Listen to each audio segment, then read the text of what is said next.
Welcome to Out of the Question, a podcast that looks behind some common questions and uncovers the question behind the question while providing real solutions for biblical world and life view. Your host is Andrea Schwartz, a teacher and mentor and founder of the Chalcedon Teacher Training Institute. Hello and welcome again to this episode of the Out of the Question podcast, where today's question is this: is climate change a hoax? Now, let me define hoax. A hoax can be defined as a trick or to trick someone into believing or accepting as genuine something false and often preposterous, or something done for deception or mockery. Well, many of my listeners would fall into the category of those who are opposed to the Green New Deal and will assert that certain of its advocates are naive at best or even idiotic in their thinking. However, these same listeners are not necessarily equipped to have a balanced view of the subject, thus making it an either-or proposition, a false dichotomy, if you will. Well, my guest today is going to provide a balanced view. His name is Patrick J. Michaels. He's a senior fellow with the Competitive Enterprise Institute and the CO2 Coalition. He was previously the director of the Center for the Study of Science at the Cato Institute. He was a research professor of environmental sciences at the University of Virginia for 3 decades and the Virginia State climatologist for 27 years. He has served as president of the American Association of State Climatologists, and he was the program chair for the Committee on Applied Climatology of the American Meteorological Society. Pat has published numerous articles on climate or its impact in peer-reviewed scientific literature, and is the author of 9 books on climate, its effects, and science itself, including his newest, Scientocracy, published by Cato Books. And he co-authored the Climate Paper of the Year, awarded by the Association of American Geographers back in 2004. He holds AB and SM degrees in biology and biological sciences from the University of Chicago and a PhD in ecological climatology from the University of Wisconsin at Madison. Now, how did I get Pat Michaels to agree to be on my podcast? Well, he also happens to be married to my daughter and is thus my son-in-law. Welcome, Pat. Good to be with you, Andrea. So, Pat, you are anything but a newcomer to this topic. I have seen video clips of you mixing it up on various news programs, friendly and unfriendly ones, and you most definitely hold your own. In fact, you told me you were the first climatologist to be canceled by the cancel culture. What's it like to have that prestige designation? Well, it's so funny because it's something that happens over time and you expect it.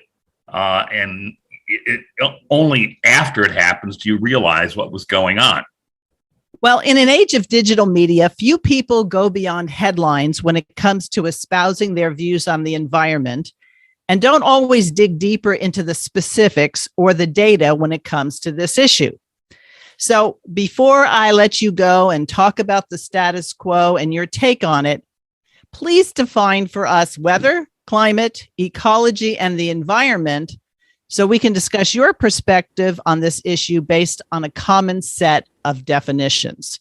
So what's the difference between weather and climate? Well, weather is what you see every day. And in another way, climate is what you expect to see every day. Weather changes from day to day. Climate can change over much longer periods of time. Which other ones do you want to go to? Ecology and environment. The environment is everything that surrounds that which is living. And ecology is the relationship of living things with each other and their environment. How did this subject get so politicized? As Chalcedon's founder, R.J. Rushdoony, wrote a book, The Politics of Guilt and Pity. Do you think climate change and the whole rhetoric we hear now is intended to make certain people feel guilty and other people feel fearful? Well, let's go back to the culture of atmospheric science and climate science. They are relatively new disciplines. There wasn't much serious climate science until about 100 years ago. And it's not surprising that the disciplines were highly militarized. There's always been a very strong military component in both climate and weather. And if you think about it, it's kind of natural, especially when such information might be kind of hard to come by. And as a result, the political process has always been interfering in this issue. It shouldn't surprise you that the major climate change initiatives related to carbon dioxide came from the Department of Energy in the Carter administration and from the Department of Defense with the DARPA projects that go back to the RAND Corporation 50 years ago. It's always been there and it's always going to be there. And to give you an example, it's not just us. I work with and I criticize these various climate models. There is not one mainstream general circulation model that has any private funding. It's all funded by governments around the world. So why is that significant? Well, because governments have opinions and governments like power. And if you really want to have a lot of control over people, well, you might try controlling the way that they live their life via the energy that is necessary for them to live their life. And I believe that's one of the points of contention in this issue. Unfortunately, governments don't have wisdom. They have power. And the two are very different things. And so in the realm of climate and in other areas, governments can espouse and enforce and direct policies that really aren't very good ideas. Nor are they necessarily good science. Now, I was one of those people who did pay attention when I was in school to biology. And I was under the impression that CO2 was a good thing because plants take in CO2 and then give us oxygen in return. And so how did CO2 become the bad guy as opposed to part of an ecosystem that makes it so that we can live on this earth? Well, that go back to what we just talked about, the constant interposition of government in the weather and climate issue turned it from being a good guy when research first started in this area in the late 19th century. It was thought that, well, yeah, putting more carbon dioxide in the air might warm it up a little bit, and wouldn't that be a great thing? People could live in places where they can't live now and grow things where they can't grow things now. It was only until the period beginning around the late 1970s that it became a bad thing. And that's because it's actually a true story. A person who will remain nameless, one late holiday evening, sent an email to all his friends, only he sent it to the wrong group of people, and I got it. Whereupon he was bragging about how they convinced James Schlesinger, the Carter administration energy secretary, to go to the president and push for nuclear power because of the carbon dioxide problem. Well, obviously, we never got the nuclear power, but we still got the politics of the carbon dioxide problem. So I mentioned earlier that people have not really dived into this issue if they are not scientifically motivated or oriented. But about 2 years ago, I read a book by a Michael Schallenberger called Apocalypse Never. And he pointed out that if you miss the financial interests of various sources of energy and how it plays out into this, you miss a very important component. Would you talk about that? Yeah, well, Schellenberger's very interesting. I recommend his book. He took an awful lot of ideas that I've written in several books over the course of decades and kind of put them in one place. He is more of a nuclear power advocate than I am, though one of my questions when a person tells me how worried they are about climate change, and I ask them what they think about nuclear power, and if they say, oh, no, we can't have that, well, then I know they're not serious. Because as Schellenberger says, and as many of us have said, if you really want to have a society that doesn't emit carbon dioxide, you have to have a source of energy that's a dense and strong source of energy that doesn't emit carbon dioxide, and nuclear is one of those.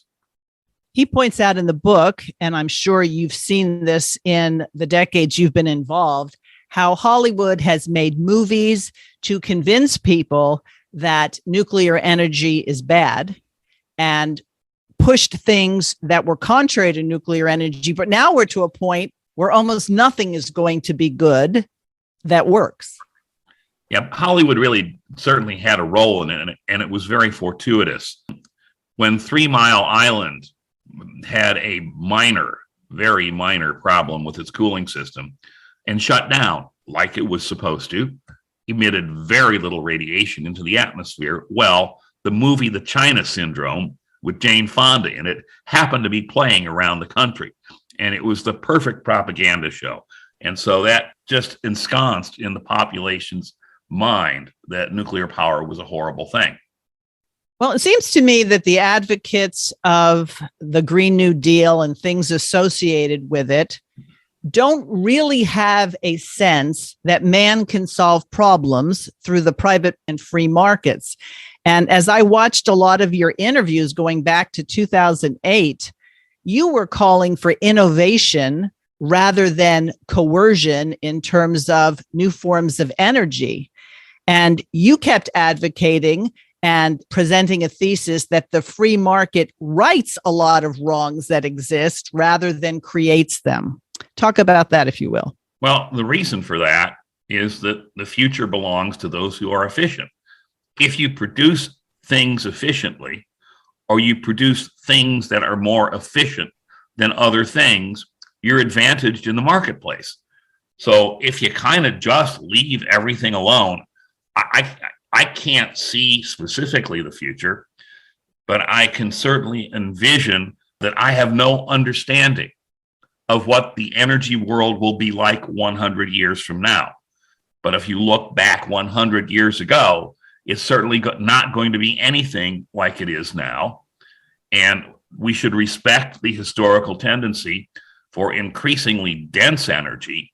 We go from, we started with wood, and then we went to coal, and then we went to oil, and then we went to nuclear, if you will. You can see the progression there. Well, the problem with the so-called renewable movement, meaning solar energy and wind and all those good things, is they go against history. They are distributed energy systems. They're unstable because they're distributed. It's just a bad idea to go along with this new Green New Deal. And we're starting to see around the world very high energy prices, and winter's coming, and that's when we burn a lot of things to keep us warm. The chickens are coming home to roost, and people are leaving places with bad energy structures. People are leaving California. Industry is leaving Germany in the heart of Europe because their energy has become too expensive and too unreliable. I say, get with history. And history will tell you that you really need to have dense energy systems that are easy to regulate rather than dispersed ones like solar and wind that you can't regulate. So when you say dense that you can regulate, you don't mean government regulation. You mean that you can manage. Whereas with solar and wind, if you have no wind, you have no wind energy. And if the sun doesn't come out very often or during certain periods, you have no solar energy. So why do you think these people are advocating for it? Do you think they are trying to make it so that people are less free to move and to live and to go about their lives? There's probably that component, but the other component is that a lot of the people pushing things like the Green New Deal are technologically and numerically illiterate. If you do the math and you realize how much backup storage you have to have for a society powered on wind and solar, because the sun doesn't shine at night and the wind doesn't blow all the time, it becomes a physically impossible problem. And by the way, we don't have any battery technology that can cover a dispersed grid like solar and wind. We just don't have it. And there's no sign we're going to have it in the foreseeable future. And there's no sign that it's economical. So I can imagine, and I sometimes fall into this category myself, saying, well, then we're doomed. If the reins of the horse are in the hands of people who are not making a lot of sense, what hope is there for people to procure energy on their own? Well, what's going to happen, and I think this winter we are going to see more and more stories on this, is people are going to realize that the Green New Deal and green power and all this stuff is just a fantasy. There's probably going to be a great retrenchment when the lights go out. And I can assure you that the lights will go out in the near future. So you've been active on exploring this issue and related issue. Talk a little bit about your new book, Scientocracy, and why you felt it needed to be written. Well, Scientocracy is a book about the general malaise that has affected science increasingly in recent decades. And the subtitle of the book is the delicate balance between public science and public policy. I got into it because I'm a climate scientist, and I saw how my field was being politicized, how the science itself was being manipulated by small groups of people that colluded with journal editors to keep certain papers that were perfectly fine papers out of the peer-reviewed literature. And I thought to myself, well, I'll bet this just isn't happening in climate science. And so I called a few of my apparently few friends who are interested in this, and we decided to put together a book on the many areas of science that behave just like climate science. And it turns out there are many. At any rate, what happened in climate science with, certain area points of view, inconvenient points of view being given a very difficult time or very little airing, or governments misusing climate science for their own policy ends. Well, this happens in a very large number of fields. And I was surprised going into the literature how many I found and how pervasive it is. Let me give you an example, if I could. Sure. We were talking about nuclear power a few moments ago. If I asked you or any of your listeners, where is the largest uranium deposit in North America? You'd probably say Colorado or somewhere out west where the geology has exposed it. No, it's in Southern Virginia. It's about 180 miles by air due south of Washington, D.C., and it's on private property. It's an interesting story about how it was discovered, but the private property is owned by a family that's been there for like 250 years, and they wanted to exploit their private property. We do have mineral rights in this country, and the price of uranium had gone up to a point where it would be very, very profitable for Mr. Walter Coles to mine his uranium and sell it on the market. And he even, his son even said, "Oh, we're going to do this the right way," he told me. He said, "We're going to go to the National Research Council, part of the National Academy of Sciences, and have them produce a report on how to do this right."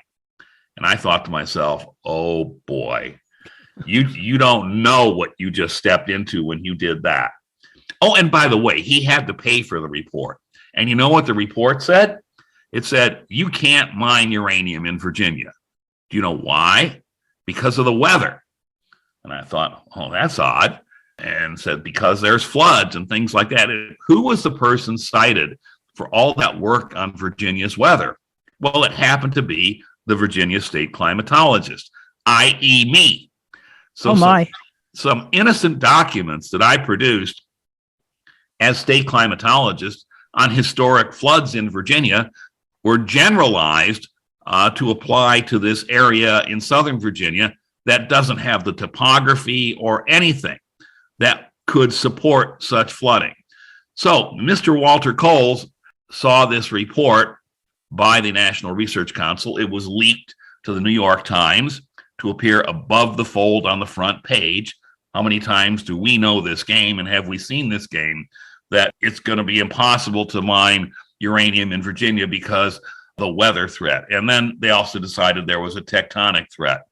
So I looked at earthquake history around where this deposit is, and it's one of the most stable regions on the entire East Coast, which itself is very, very stable compared to where you live. Right.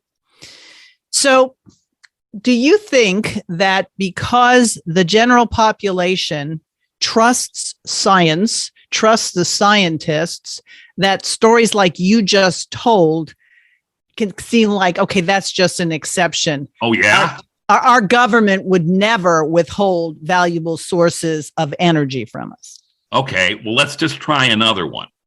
It turns out that the logical model that is used to regulate chemicals, carcinogens, and ionizing radiation in the environment is wrong. And pretty much everybody that's looked at it seriously knows that it's wrong. It's something called the linearity no-dose threshold model.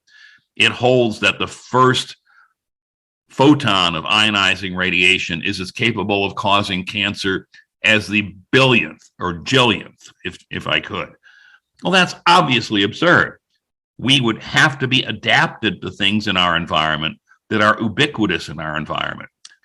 If you want to see how wrong that proposition is, think about ionizing radiation that you see pretty much every day, especially in California, which is sunlight. You need the ionizing radiation of sunlight to synthesize vitamin D. In large amounts, if you go around without sunscreen and expose yourself to the sun, well, yeah, you're going to get pretty bad sunburn and ultimately get some type of skin cancer. But here's the point. We take advantage of things in our environment that are beneficial in small doses and are harmful in large doses. But the model that the governments use around the world is that even the smallest dose is dangerous. How silly is that? How much has that cost us? Nobody's ever calculated it because it's a very, very, very large number.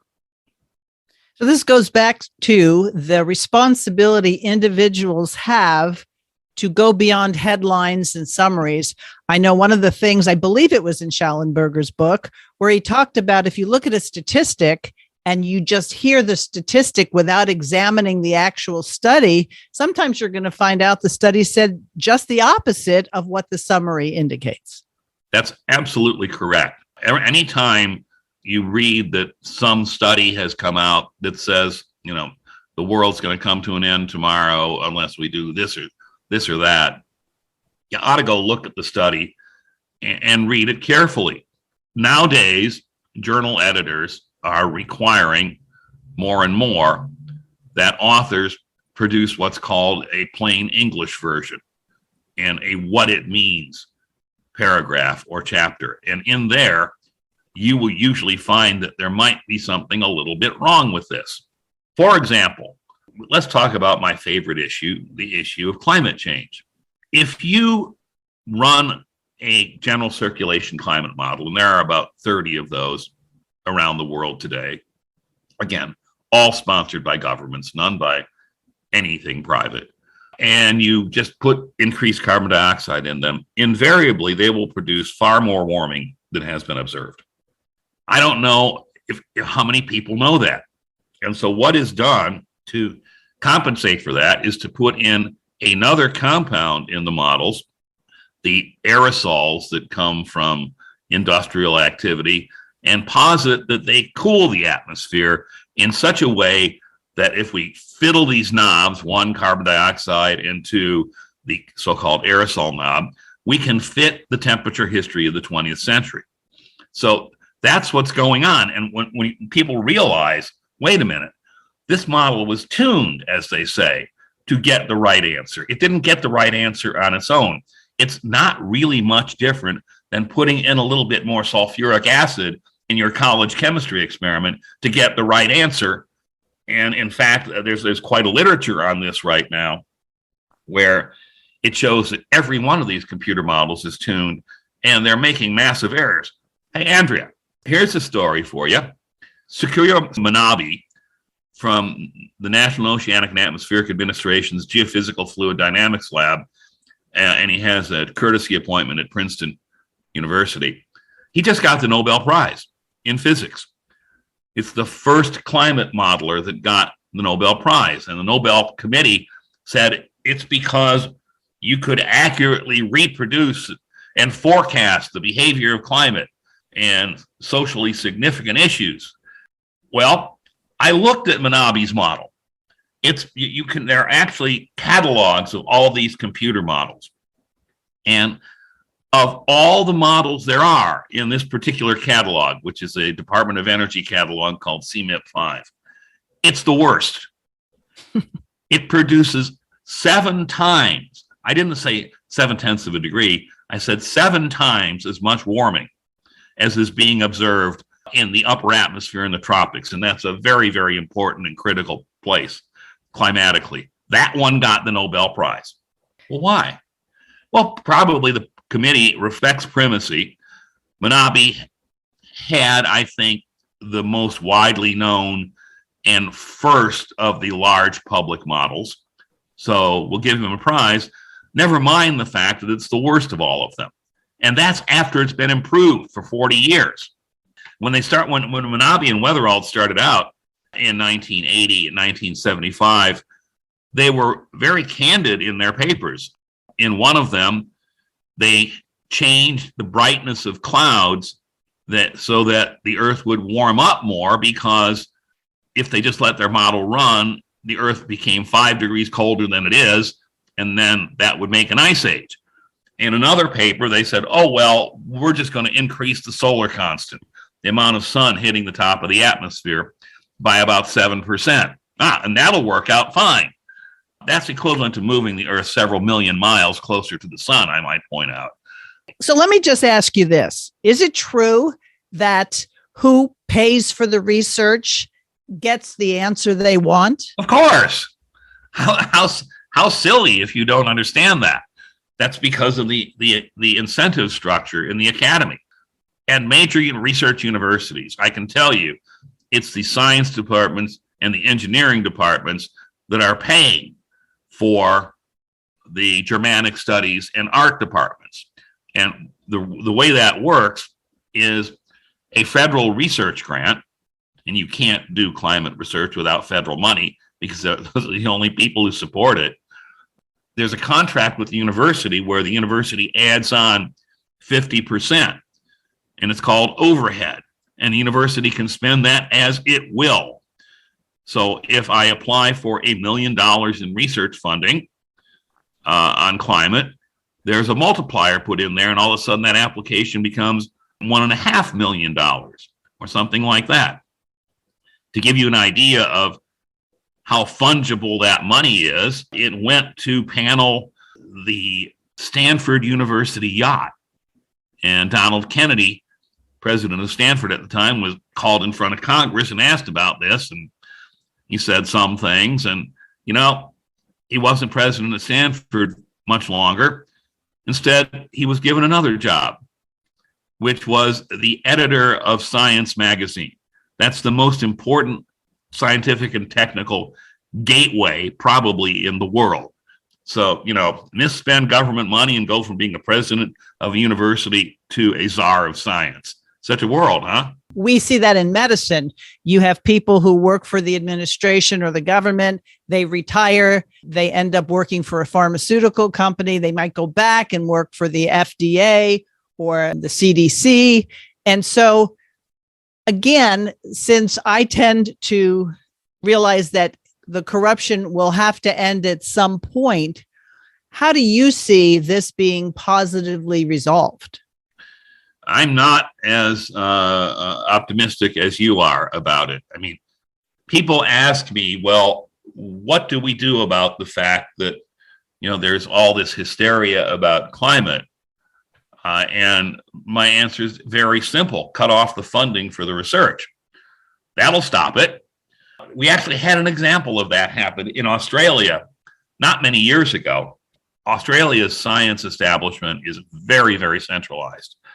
There's this one organization called the Commonwealth Scientific and Industrial Research Organization, CSIRO, that funds everything. And they fund all the climate work in Australia. And there's quite a bit of it. And of course, the climate scientists in Australia are as political as the climate scientists in the United States are. And hint, they are not of Trumpian persuasion, to say the least. And so they have been going around saying, we know that the climate's going to warm up this much. And unless we do something about it, the world's going to come to an end. We know this to be true. And so when Abbott became the prime minister, he looked at this and he read all these things and he said, oh, wow, we can save a lot of money. We're spending tons of money on this climate research. They don't need it. They told us that they've got the answer and they know what's going to happen. My, you think maybe a hue and cry all of a sudden came up from the climate science community? Oh, no, we didn't mean it. There's lots more stuff we got to study. No, we didn't mean that. So that's my point. That is an example of what you need to do. If people start exaggerating things and say they know everything, cut off their funding.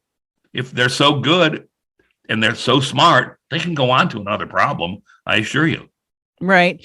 But I think it's more basic than that. I think a lot of people think that just cutting off the funding would mean cutting off the funding source. And there's obviously a lot of corruption. There's a lot of blackmail that probably is very much pervasive in most governments.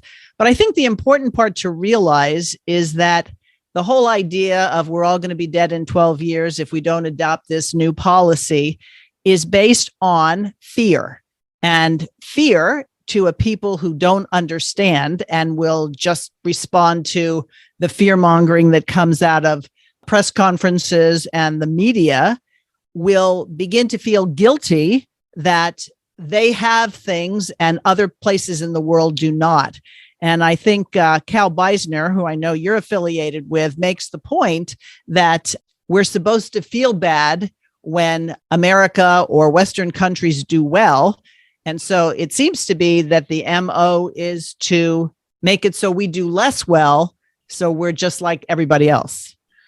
Well, there's a lot of truth in what you're saying, but you did make a fundamental error in your assumption when you said we only have 12 years left. Those statements were made 2 years ago. Oh, that's right. So you have 10 years left. Brings down to 10. This is such a remarkable story, especially out in California, where the government is just nuts about this kind of stuff. The temperature of the surface of the earth has warmed up.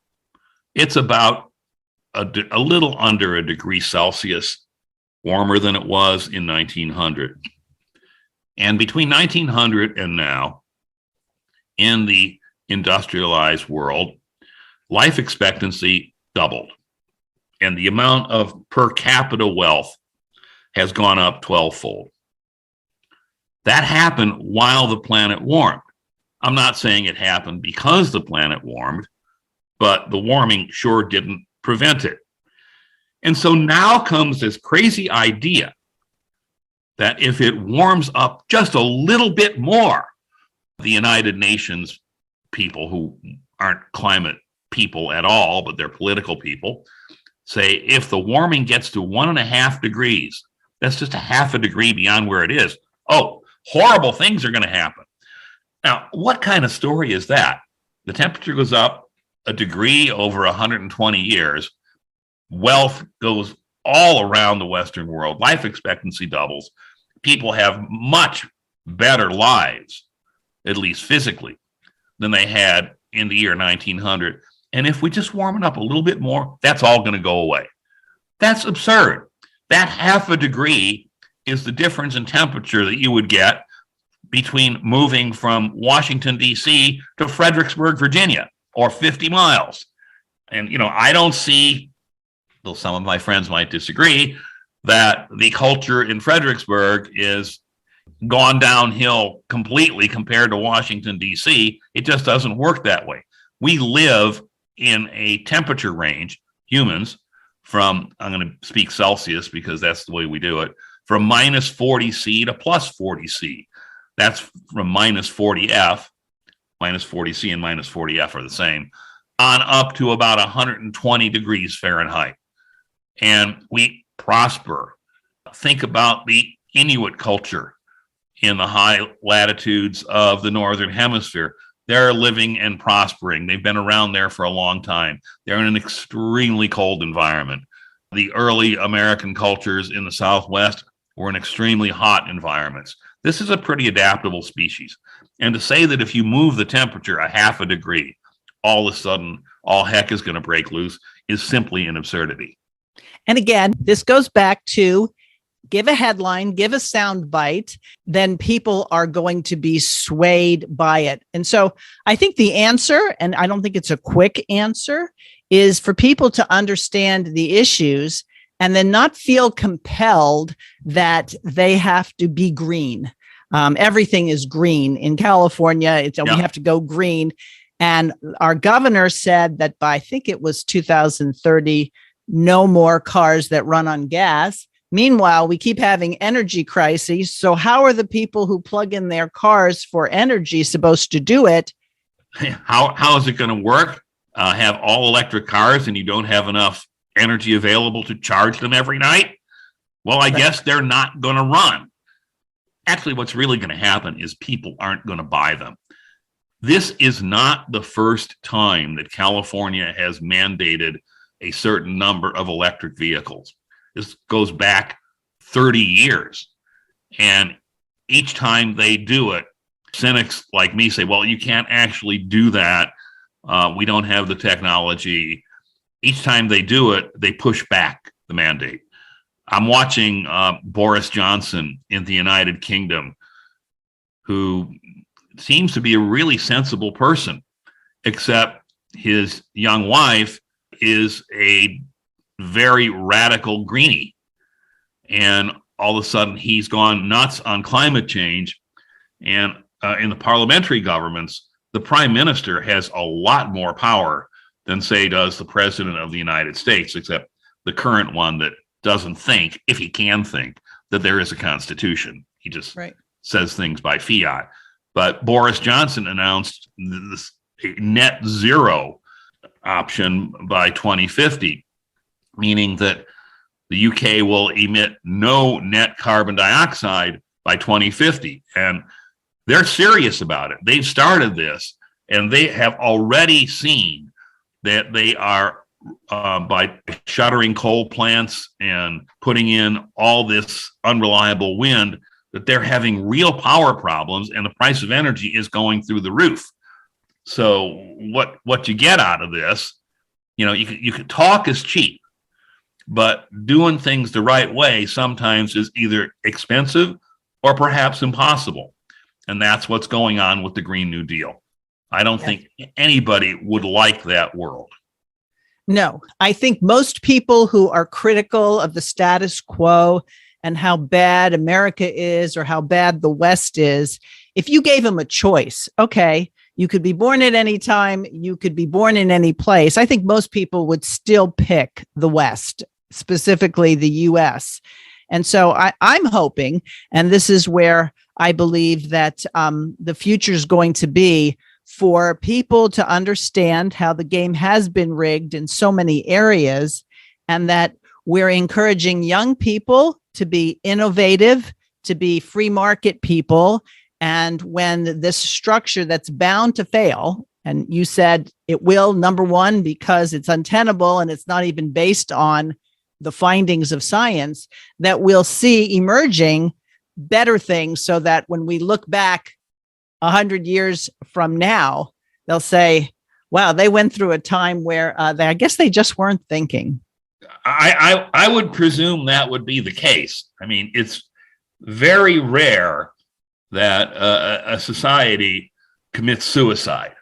Obviously, there are cults and things like that do funny things, but societies in general don't like to do this, or they make terrible mistakes. I mean, we have seen in the course of history governments that abuse and manipulate science for truly nefarious ends. And I just simply draw your attention to the history of the 20th century. But in general, there is a correction mechanism as long as everything is not a dictatorship. And one of the things that we have to hope is that one side of the political community seems to be really bent on taking everything over and assuring it always has its way. And I'm not going to put any labels on it. All you have to do is turn on the television set or turn on your computer and watch something that's not the legacy networks, and you will find out about this. I think the most dangerous thing that could prevent us from self-correcting and righting the ship are the forces that want to essentially take over the country in a unidirectional or perhaps totalitarian way. And so for the Christian, again, who primarily those are people who are listening to this podcast, are hopeful because we know that if you base what you're doing on truth rather than lies, that God blesses it. And I'm hoping, Pat, that there are more people who think in terms of truth rather than being persuaded by who's giving them money, that there are a group of young climatologists who are emerging who will see that we don't have to have a doom and gloom perspective for the future. Are you running into people who think like you, who are younger than you? There are a couple, but they are very few and far between, because you are told in graduate school that the most important thing to do is to get research funding so that you can publish enough papers to get tenure. That whole process ensures that science is going to be distorted. Let's talk about climate science.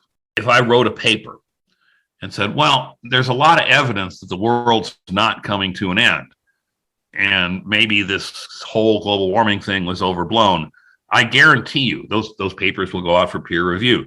The paper would be rejected because the peer reviewers have a vested interest in making sure it's rejected, because they've built their careers on this notion. This is no paranoid thing. I'm not the first person to point out this problem. However, if I wrote a paper that said, well, 3 billion people are going to die in the next 30 years from global warming unless we stop our emissions of carbon dioxide immediately, that paper would be accepted with very, very little revision. A story on it would appear above the fold on the front page of the New York Times, world to end in 30 years or something like that. Right. And so there are such incentives, incredible professional incentives, to not say the truth, to go along, to get with the funding stream, that it's somewhat discouraging. That's all I can say. So let me say this. Maybe I can encourage you a little bit. I've said over and over again, since university by and large isn't going to allow alternative views, certainly not state institutions or even private institutions that receive money from federal government, what would your advice be to somebody who's very interested in the things you're interested in? Would you recommend that they go to these institutions to be educated, or do you think there's another way that they can get the necessary education as opposed to the propagandized education? Well, unfortunately, these days, you have to do it through a major research university. That gives you a credential to speak. And that is a very daunting task for a person to do that and get away with it. Now, I didn't speak out publicly very much on climate change until I was promoted to associate professor at University of Virginia. And that carries strong presumption of continued employment. That's probably the way that it's going to work, is people are going to hide in the weeds until they're about 38 or 40 years old and then come out and say it. And then they're going to get a lot of grief. But if enough people do that, things will change. Do you foresee a change in the way in which people are educated in this regard? For example, if you had people that were interested in an alternative perspective and understanding what you've shared with us, how the books are cooked and how the numbers are made to reflect something that isn't true, do you think it's valuable? And are you interested, and you think some of your colleagues who are like-minded would be interested in giving people, especially young people, book lists and things to read so that they can become truly educated, even if they're going through the university system?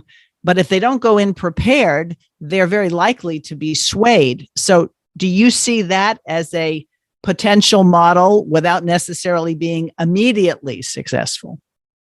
Yes and no. The problem is that our information technology and those who design the structures that we access information technology through seem to be in the business of restricting information they do not like. I have had tons of things that I've written or done videos on or whatever get flagged by so-called fact checkers. Facebook in particular is notorious on this. And they're not fact checkers. They're opinion checkers. And if their opinion doesn't agree with your opinions, which may be grounded in fact, you get flagged on the internet and your work gets very hard to access, for example, on Facebook and things like that. Mm-hmm. That's a problem that we have. And I don't have the wisdom to understand how to untie that Gordian knot, because on one hand, you have private corporations, selling things, platforms like Facebook. And on the other hand, you're essentially calling for regulation of the information market. Andrea, if I knew how to do this, I wouldn't be talking on a podcast. I'd probably be head of some large communication company. I don't know how to do it. Right. But I guess what I'm saying here is you've already done a lot, and I'm hoping that you'll share with my listeners who are interested where to access the videos that you have done and the conversations you have been part of and the documentaries that utilized you in your expert capacity. Because I think when the average person understands the corruption in climate science, in financial markets, how wars have been conducted, how a flu or a virus can be weaponized into subjecting or subjugating a people, I think that information getting to people, and let's face it, a lot of people know more now than they did 5 years ago in terms of how various corrupt mechanisms are at play. I think then we hope for the innovation that you say is going to really solve these problems, but we don't know what it's going to look like. But the truth is important for this innovation to take place. Yeah. And what is something that is really to be fought is the censorship, particularly in the environmental area, that is being called for and being enforced by the big tech companies. That's just appalling. Fortunately, the truth has a way of coming out. Sometimes you just have to look for it a little harder. Yep. I can give you an example that you and I are probably familiar with. Once upon a time, there was a rebel by the name of Matt Drudge who decided to go beyond the mainstream media and give people more information. And then Matt Drudge decided that he was going to start imposing his form of censorship on his platform, and it changed rather suddenly. And then lo and behold, what appears is Revolver. And Revolver has been breaking stories left and right. For example, on the January 6th mess, that what you read in the New York Times isn't what happened. Well, even the Times has come to agree with Revolver, by the way, more and more on this now. Right. And I guess that's what I'm saying. I'm saying that you can't suppress the truth for too long, especially when you have people looking for it. So I've got to wrap this up. But Pat, where can people go to hear more of what you are referencing and to find out more about your take on this issue? Well, you can go to my think tank, the Competitive Enterprise Institute, which is www.cei.org, and you can plug my name in on that one. You can also, I have a few books out there. The most recent one is Scientocracy, and that covers larger areas in science. You can get that at Amazon, or last one I did on climate science was called Lukewarming, which is the way I view the world, by the way, which is, yes, it's getting warmer, but it's not burning up. It's kind of lukewarming. And it's, by the way, it's nice to know that we are creating a much greener planet by putting CO2 in the air. The greening of the earth is just astounding. You can read about these things in many books that I've written. Also, just search carefully online and, look at some of the scientists that have courage. I'll give you the name John Christie, Ryan Maue, M-A-U-E. I would include myself, but that would be self-serving. That's but okay. If you look around, you'll find them, and you'll have a lot of knowledge to arm yourself with when you get into public discussions. And that's what we need. We need to change the perception on this issue to be more truth-oriented rather than results-oriented. Exactly. Well, Pat, I appreciate you taking the time. I know that your hands are in a lot of things right now, and I appreciate the fact that you could bring a truly scientific perspective to this whole discussion. Well, thank you. It was a lot of fun. I appreciate it, Andrea. Very good. Listeners, as always, you can contact us through our email, outofthequestionpodcast@gmail.com. We look forward to your comments on this podcast or any other topic, along with suggestions as to things you would like us to discuss. Until next time. Thanks for listening to Out of the Question. For more information on this and other topics, please visit chalcedon.edu.